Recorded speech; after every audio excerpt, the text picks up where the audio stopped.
মণ্ডলী, আপনারা যে ভিডিও চিত্রটি দেখতে পাচ্ছেন এটি হচ্ছে চাঁদপুর সরকারি জেনারেল হাসপাতালের রোগীদের অপেক্ষাকৃত একটি চিত্র। গত 19 নভেম্বর মঙ্গলবার সন্ধ্যায় স্বাস্থ্য অধিদপ্তরের চট্টগ্রাম বিভাগীয় পরিচালক এই হাসপাতাল পরিদর্শনে আসেন, যার কারণে হাসপাতাল কর্তৃপক্ষ এই সিদ্ধান্ত নিয়েছেন যে হাসপাতালের যে ওয়ার্ড রয়েছে বিভিন্ন ওয়ার্ড থেকে রোগীদেরকে এভাবেই 1.5-2 ঘন্টা আগে ওয়ার্ড থেকে বের করে দেন এবং তারা 1.5 থেকে 2 ঘন্টা ধরে এভাবেই বাইরে দাঁড়িয়ে অপেক্ষা করতে থাকে। এতে করে রোগীরা চরম ভোগান্তিতে পড়েছে। চলুন আমরা সেই অভিযোগের কথা রোগীদের মুখ থেকেই শুনে আসি। কতক্ষণ ধরে বাইরে দাঁড়িয়ে আছেন? কয় ঘন্টা হইব? 2 ঘন্টা? 1 ঘন্টার বেশি। মানে কি জন্য আমরা আপনাকে বের করছে? ওই ডিরেক্টর স্যারে আসবে এই জন্য আপনাদের সবাই মানে আপনার রুগী কয় তলায়?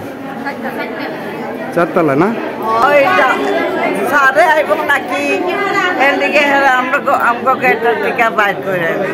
মানে ওয়ার্ডের ভিতর থেকে বের করে দিছে। কতক্ষণ যাবত?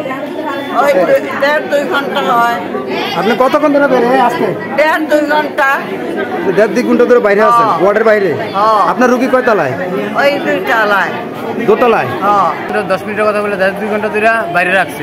আমার মেয়ের পরীক্ষা করতে নিতে যাবো, পরীক্ষা করতে নিতে 2 ঘন্টা ধরে।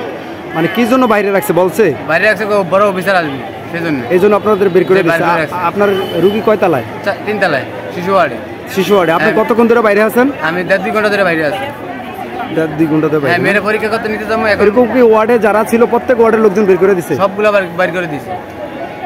এখন মেয়ের পরীক্ষা করতে নেবো, এখন বার করতে দিতেছেন, নিতে পারতেছেন? নিতে দিতেছেন বলতেছে অফিসার আসবে দেখে এরপরে বার করতে দিবে। 3 তলা আপনার রুগী? কি হয় আপনার? কি হয় আপনার?